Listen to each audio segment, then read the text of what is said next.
Vous voyez aujourd'hui le thème, écoutez. Vous vous rappelez peut-être au mois de décembre dernier, je vous ai parlé de celui qui frappe par l'épée périra par l'épée. Et puis à cette occasion, on a vu que Pierre, toujours fougueux, a tranché l'oreille du serviteur, du souverain sacrificateur. Et puis Jésus, qu'est-ce qu'il a fait? Il a pris cette oreille, puis il l'a recollée. Alors, je me suis dit, ça serait peut-être bien de faire aussi la suite, parce que cette oreille recollée, elle m'a parlé à moi. Et je vais vous en revenir tout à l'heure. Et puis pour une fois, ce n'est pas d'histoire que je vais vous parler, mais c'est de médecine. Alors l'oreille humaine, n'est-ce pas, se décompose en 3 parties. L'oreille externe qui est le pavillon et le conduit auditif, n'est-ce pas? C'est ça qui a été tranché par Pierre. L'oreille moyenne qui contient le tympan, c'est un peu comme un tambour, hein, il résonne comme ça. Et puis les 3 os qui sont importants, marteau, enclume et étrier. Parenthèse, l'étrier étant le plus petit os de tout le corps humain. Et puis l'oreille interne, alors qui est très importante aussi évidemment, les canaux semi-circulaires, la cochlée et la trompe d'Eustache. Puis la cochlée, je me suis dit, mais c'est quoi cette bête? Alors, juste pour information, la cochlée, ça vient du latin cochlea, qui veut dire escargot, et puis c'est pour ça que ça a l'air enroulé comme ça. Et c'est elle qui contient ces fameux cils vibratoires, internes et externes, qui nous permettent de bien entendre. Alors, à cette occasion, j'ai un copain qui n'a pas 50 ans, il a bientôt 50 ans, et il se met dans les concerts, il va tout le temps auprès des enceintes. Puis ces cils vibratoires, à lui, sont presque tous détruits. Il est bientôt sourd, ce bonhomme. Alors il faut faire très attention, parce que cette partie de l'oreille interne est reliée directement au cerveau, qui décrypte tout ce qu'on entend. Tous les sons qui viennent de l'extérieur sont décryptés par le cerveau. Et pourquoi je vous parle de médecine? Parce que j'aurais bien aimé être chirurgien. J'aurais bien aimé être chirurgien, voilà. Mais les capacités ne sont pas données à tout le monde. J'ai eu d'autres choses, et puis voilà. Parenthèse. Alors la surdité, vous savez, c'est un handicap très lourd, n'est-ce pas? Parce qu'il implique une adaptation des autres sens humains, et notamment la vue, par exemple, pour lire sur les lèvres. Alors, on va passer à l'oreille chez les animaux. Là, c'est une autre musique, si je puis dire.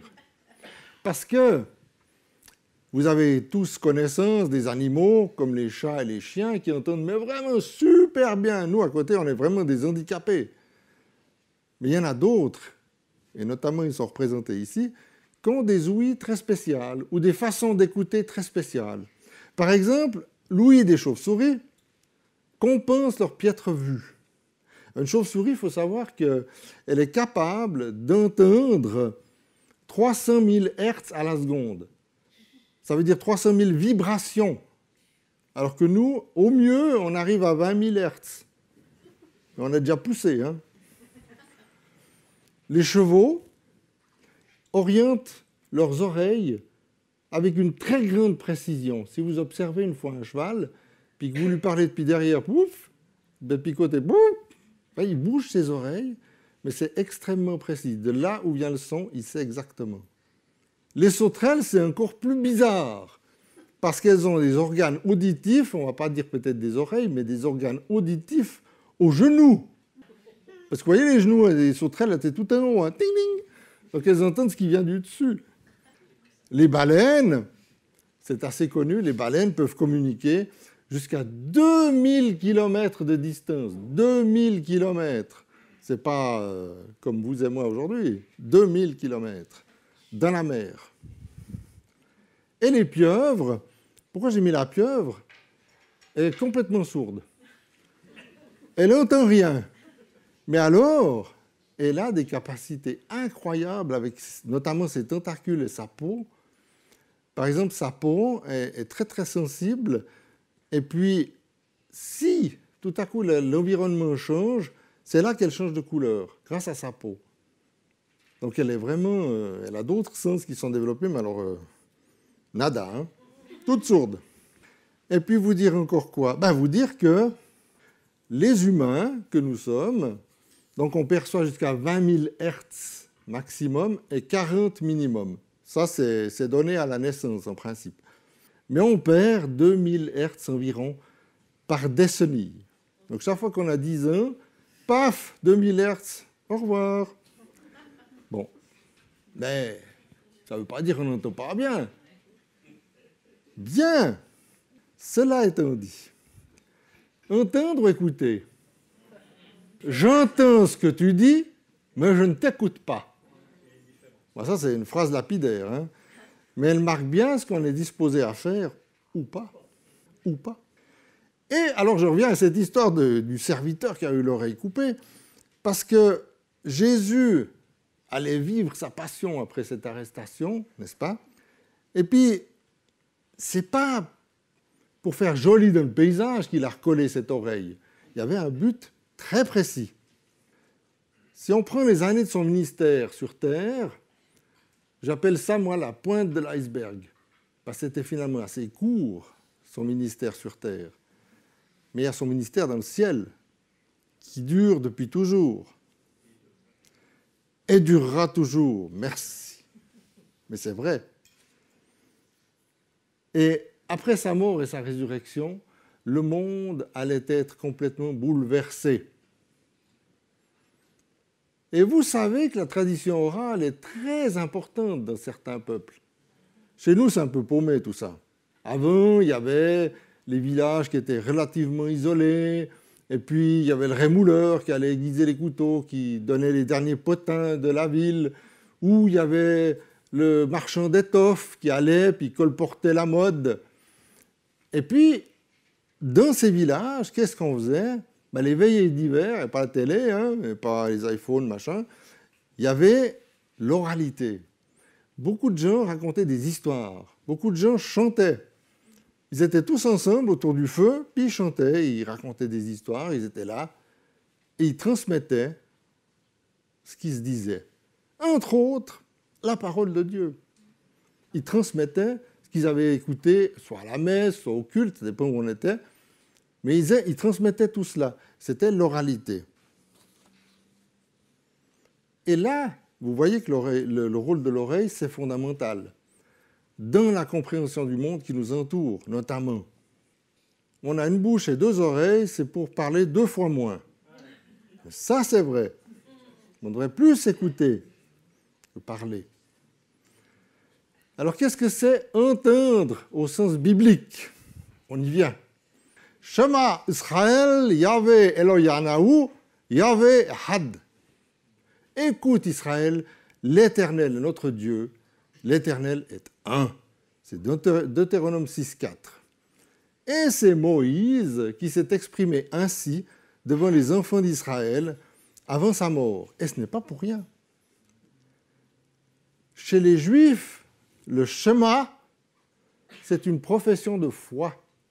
C'est extrêmement fondamental et important. Et d'ailleurs, c'est intéressant de noter, parce que de nos jours encore, au Moyen-Orient notamment, il y a une tradition orale assez forte. Les gens continuent ce qu'on faisait nous dans le temps aussi. Alors, j'ai fait une petite recherche, histoire de varier, faire un peu de mathématiques. Dans la Bible, le verbe « écouter », il est mentionné 550 fois. Alors parfois, c'est des injonctions, hein, comme dans Deutéronome 6,4. Puis dans d'autres, c'est des encouragements, comme dans Matthieu 7, 24, 27. C'est pourquoi quiconque entend ces paroles que je dis et les met en pratique sera semblable à un homme prudent qui a bâti sa maison sur le roc. Entend ces paroles et les met en pratique. Et au verset 26, entend ces paroles, mais elle ne les met pas en pratique. On entend, on fait. On entend, on ne fait pas. Il va y avoir un problème pour celui qui entend et qui ne fait pas. Avec la maison, boum. Ou alors, écoutez, ça peut être aussi simplement une attitude de quelqu'un qui écoute.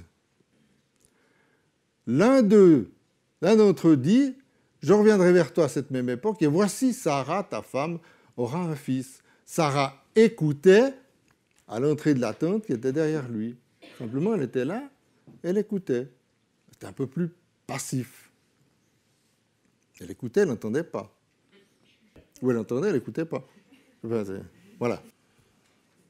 Alors, il y a des exemples bibliques d'écoute et de non-écoute, naturellement. Et j'aimerais vous livrer quelques-uns de ces exemples. Par exemple, dans Samuel, au chapitre 3, verset 10, on peut lire « L'Éternel vint et se présenta, et il appela comme les autres fois « Samuel, Samuel !» Et Samuel répondit « Parle, car ton serviteur écoute. » Bon, ce Benja, on l'avait déjà rappelé 2 fois. Hein. Puis 2 fois, il est allé vers Élie, puis Élie lui a dit « Mais écoute, il faut écouter ce qu'il dit. C'est Dieu qui te parle. » « Ah, c'est Dieu, d'accord. » Donc là, il dit « J'écoute. Ton serviteur écoute. » Puis Samuel, on sait que c'était un enfant très, très désiré et que sa mère l'a consacré à l'Éternel, comme elle l'avait promis d'ailleurs. Et c'est pour ça qu'il s'est retrouvé dans le temple avec Élie et ses 3 bons à rien de fils, mais que Dieu l'a consacré. Parce qu'il a écouté Élie, il a écouté Samuel toute sa vie. Si vous lisez les livres de Samuel, vous verrez que c'est un gars qui a écouté l'Éternel. À tel point que on confond un peu, on se dit, mais est-ce que c'est un prophète? Est-ce que c'est un juge? C'est difficile de le dire encore aujourd'hui. Toutefois, c'est quand même lui qui a oint le premier roi d'Israël, Saül, puis après lui, David. Les psaumes et les proverbes sont aussi une mine pour écouter. Par exemple, Proverbe 7, 24. « Et maintenant, mes fils, écoutez-moi, et soyez attentifs aux paroles de ma bouche. » Ou 8, 32, 24. 32, 34, pardon. « Et maintenant, mes fils, écoutez-moi, et heureux ceux qui observent mes voies. Écoutez l'instruction pour devenir sage, ne la rejetez pas. Heureux l'homme qui m'écoute, qui veille chaque jour à mes portes et qui en garde les poteaux. » Ou psaume 34, 11. « Venez mes fils, écoutez-moi, je vous enseignerai la crainte de l'Éternel. » Et puis, il y a un psaume qui est déjà moins... Psaume 81, 8, par exemple. « Écoute, mon peuple, et je t'avertirai. Israël, puisses-tu m'écouter ?» Mais un peu plus loin, verset 11. « Mais mon peuple n'a point écouté ma voix. Israël ne m'a point obéi. » C'est comme les 2 au début, Adam et Ève. Pas écouté, hein. Ils ont écouté l'autre, là, le serpent. Ils n'ont pas écouté Dieu. Et quand on n'écoute pas Dieu, il y a des conséquences. Mais s'ils n'écoutent rien, je détruirai une telle nation, je la détruirai, je la ferai périr, dit l'Éternel. Dans Jérémie 12, 17. Alors Israël n'a pas toujours écouté Dieu, ça c'est vrai.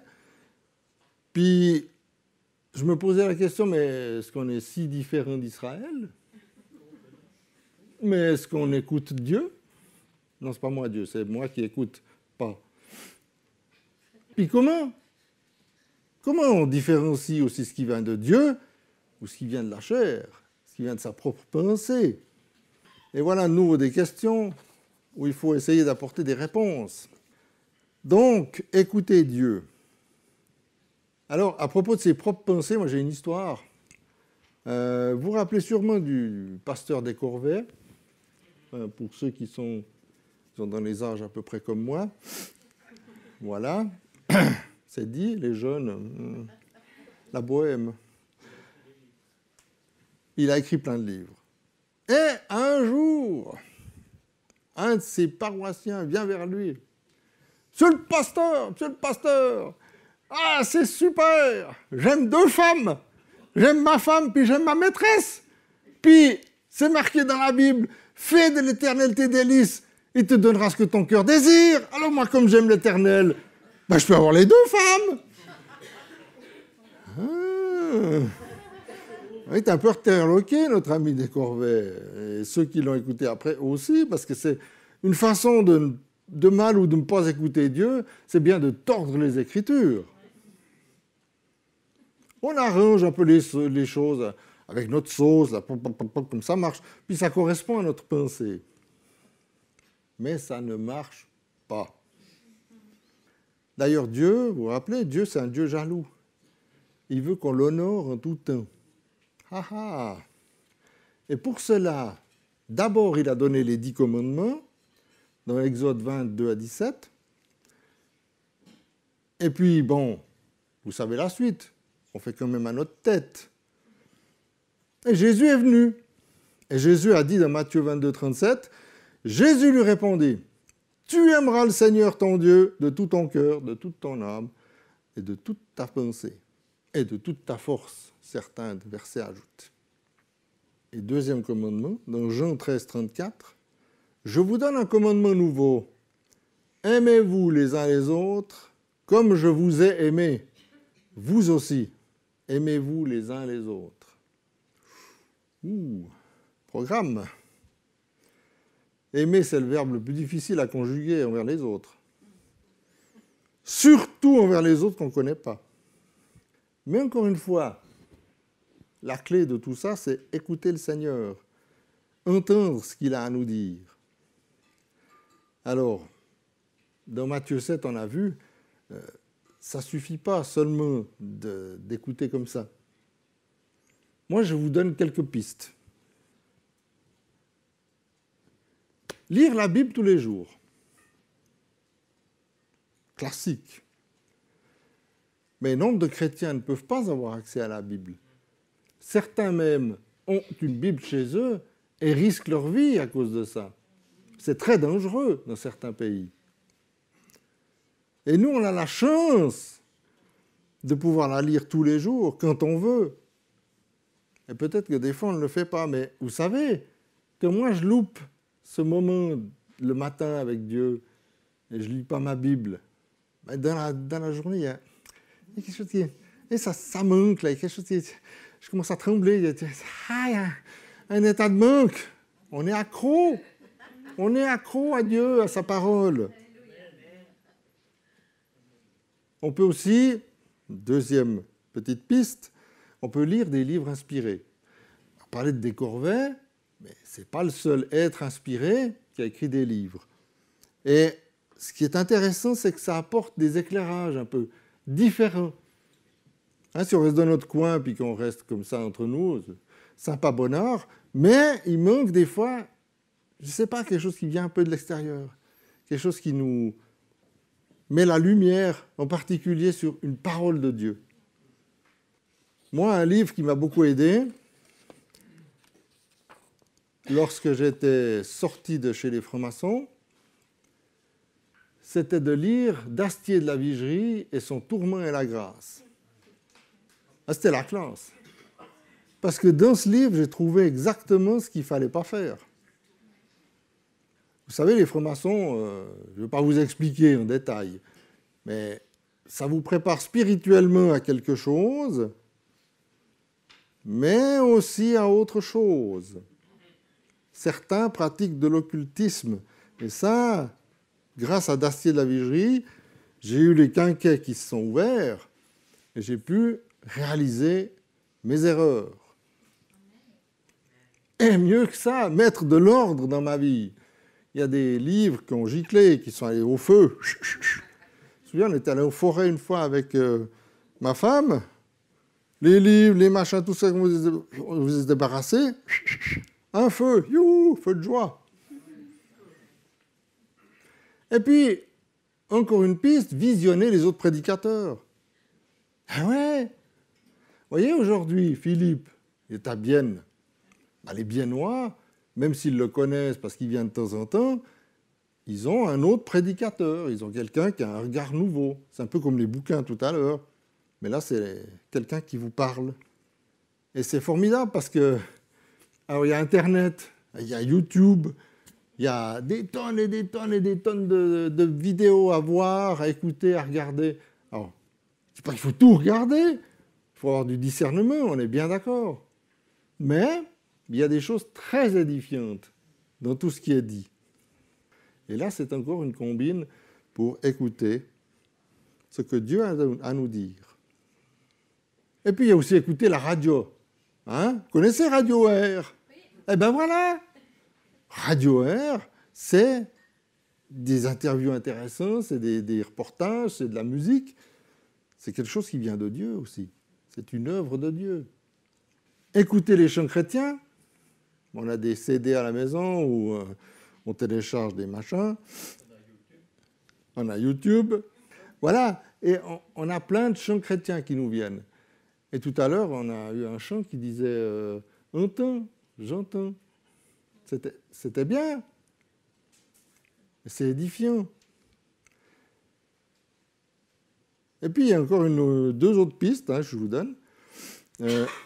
Une, c'est écouter ses frères et sœurs. Vous savez, dans le temps, moi, ce que j'ai vécu, c'était les cellules de prière. On ne dit plus cellules, ça fait carcéral. On dit groupe de maison. Oh, celui-ci. Mais une parole de connaissance peut être mise dans la bouche d'un frère ou d'une sœur, puis qui tombe pile poil à l'heure, parce que c'est Dieu qui leur a inspiré, bien sûr. Écoutez Dieu, de nouveau, chemin. Et puis, quelque chose qui est peut-être un petit peu plus rare, mais on peut aussi être à l'affût d'une parole qui est donnée par un profane. Quelqu'un qui ne connaît peut-être même pas Dieu, ou il ne s'y intéresse pas, mais il a été visité, ce garçon. Et puis, il a une parole pour vous. Alors là, il faut vraiment beaucoup de discernement. Mais cela peut arriver. Et d'ailleurs, c'est nous qui limitons le Seigneur. Lui, il est illimité, il parle comme il veut. C'est à nous d'écouter, d'entendre. D'ailleurs, dans Ésaïe 55:8, « Mes pensées ne sont pas vos pensées, et mes voix ne sont pas vos voix, dit l'Éternel. » Alors, on arrive déjà à la conclusion.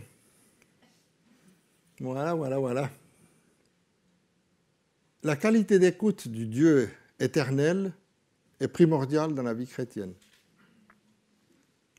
J'essaie de vous démontrer un petit peu tout ça, mais j'ai surtout remarqué dans ma vie chrétienne qu'il faut souvent répéter les choses. Répéter. Ça a l'air casse-pied au bout d'un moment, mais répéter. Jusqu'à ce que ça soit entré des fois. Et qu'est-ce qui va se passer quand on écoute Dieu? Alors là, ça devient très important aussi. Et moi, j'ai relevé 7 points que je vais vous révéler incontinent. Déjà, quand on écoute la parole de Dieu, il y a une mise en route. On était bloqué à un palier, comme ça, paf, on avance dans notre vie chrétienne, puis on est bloqué à un palier. Puis il y a un petit mur là, béton, parce qu'on ne peut pas passer ce mur. Quelque chose qui... c'est comme avec l'étude des langues. On étudie une langue, puis on arrive à un certain niveau de connaissance, puis on a un palier. On ne peut pas aller plus loin. Donc il faut attendre d'avoir le reste de la connaissance qui va nous permettre de passer ce palier. C'est la même chose. Quand on est coincé dans la vie chrétienne, on a l'impression de ne plus avancer. L'écoute de Dieu va permettre de franchir ce palier. Puis on va progresser jusqu'au prochain mur. Une vie heureuse. L'écoute de Dieu, la parole de Dieu, c'est comme un bain de jouvence. C'est un bien-être. C'est pas qu'on gagne des années en écoutant, mais fait du bien, participe à une vie pleine, épanouie, heureuse. Pas qu'on n'a pas du tout d'ennui. C'est même le contraire, comme chrétien, on a beaucoup d'ennui. Mais la parole de Dieu, on se sent bien. Ce matin, on se sent bien. Ensuite, l'humilité. Devant le Créateur, l'homme est saisi de crainte. C'est normal. c'est le Créateur. Mais c'est du respect, bien entendu. Et quand on regarde nous, puis on regarde lui, comment est-ce qu'on ne pourrait pas rester humble? Comment est-ce qu'on pourrait se gonfler puis dire « Ah, mais non, non, moi j'ai tout compris, puis je suis le meilleur. Non, non, Dieu, j'ai plus besoin. » Ça ne va pas. Il faut rester dans l'humilité. Et j'aime bien ce chant qui dit « Garde-nous tout petits devant ta face » ou « Garde-nous tout petits devant nos frères ». Parce que comme ça, on ne va pas commencer à prendre la pompe à vélo et se gonfler. Ensuite, c'est un encouragement. La parole de Dieu, c'est un encouragement permanent. À travers les versets, les histoires humaines ou divines qu'on trouve dans la Bible, eh bien, c'est la bonne nouvelle qui nous encourage à aller de l'avant. Et les psaumes, c'est bien parce que c'est rempli de ces encouragements. Le psaume 23, par exemple, très connu, psaume 23, verset 4, dit « Même quand je marche dans la sombre vallée de la mort, je ne redoute aucun mal, car tu es avec moi. Ta conduite et ton appui, voilà qui me réconforte. » Ou le psaume 34, 17, 18. « Quand les justes crient, l'Éternel entend, et il les délivre de toute leur détresse. L'Éternel est près de ceux qui ont le cœur brisé, et il sauve ceux dont l'esprit est dans l'abattement. » Wow. Si ça, ce n'est pas de l'encouragement. Ensuite, il y a l'obéissance qui est générée par entendre la parole de Dieu. Parce qu'il nous a créés libres, n'est-ce pas? On peut dire oui ou non. On peut obéir ou pas. Il y a toujours des conséquences.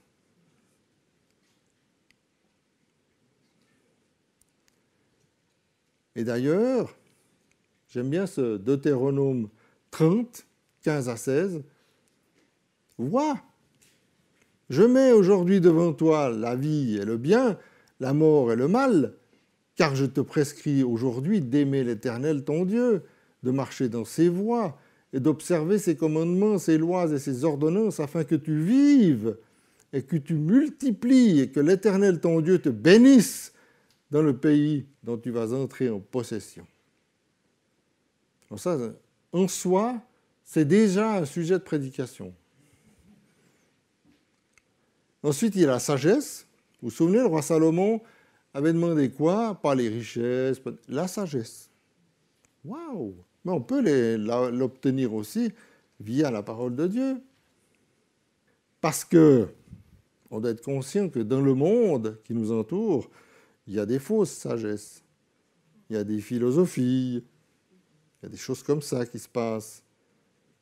Colossiens 2,8, prenez garde que personne ne fasse de vous sa proie par la philosophie et par une vaine tromperie, s'appuyant sur la tradition des hommes, sur les rudiments du monde et non sur le Christ. Au contraire, c'est dans les mains de Dieu, comme dans Proverbe 1,7. La crainte de l'Éternel est le commencement de la science. Les insensés méprisent la sagesse et l'instruction. Les insensés. Ou le psaume 119, 97, 98. Combien j'aime ta loi. Elle est tout le jour l'objet de ma méditation. Tes commandements me rendent plus sage que mes ennemis, car je les ai toujours avec moi. Et enfin, 7e et dernier point, l'amour. Le commandement nouveau décrit dans Jean 2, 7, 8 est celui que Dieu aimerait nous voir pratiquer. N'est-ce pas? L'amour agapé, pas eros, agapé. Amour divin. Et je dois mettre un bémol parce que, étant donné que nous sommes sur le chemin de la sanctification, on n'a pas encore tout à fait terminé le travail. Vous voyez? Mais, grâce au Seigneur, on peut surpasser sa propre chair. On peut aimer même nos pires ennemis. Alors, je prends un exemple parmi 1000, Mais Erino da Pozzo, est-ce que ça vous dit quelque chose? Non, Erino da Pozzo, c'était un évangéliste du XXe siècle, mais des années 30, 40, 50. Et Erino da Pozzo a été emprisonné, était pris par les Allemands, emprisonné dans un camp de travail. Puis dans ce camp de travail, il a subi toutes les avanies possibles. Et bon, ça se passait vraiment très mal pour lui. Et finalement, après le conflit, il est allé trouver le commandant du camp qui lui avait fait toutes ces misères. Il va chez lui, il sonne à la porte. C'est un Allemand. Hein. L'autre lui ouvre. Il le reconnaît. Il vient tout blanc. Il a changé de couleur, ça c'est clair. Et qu'est-ce qui s'est passé? Il lui dit « Ah, vous êtes venu pour vous venger. » Puis l'autre lui dit « Non, je suis venu pour t'aimer. De l'amour de Christ. » Ça a surpassé sa chair. Parce que lui, il aurait bien aimé peut-être... Non, l'amour de Dieu. Et cet Allemand s'est tourné vers le Seigneur, et cet Allemand s'est converti, et cet Allemand est sauvé, et cet Allemand va le retrouver quelque part, une fois. Il est enfant de Dieu.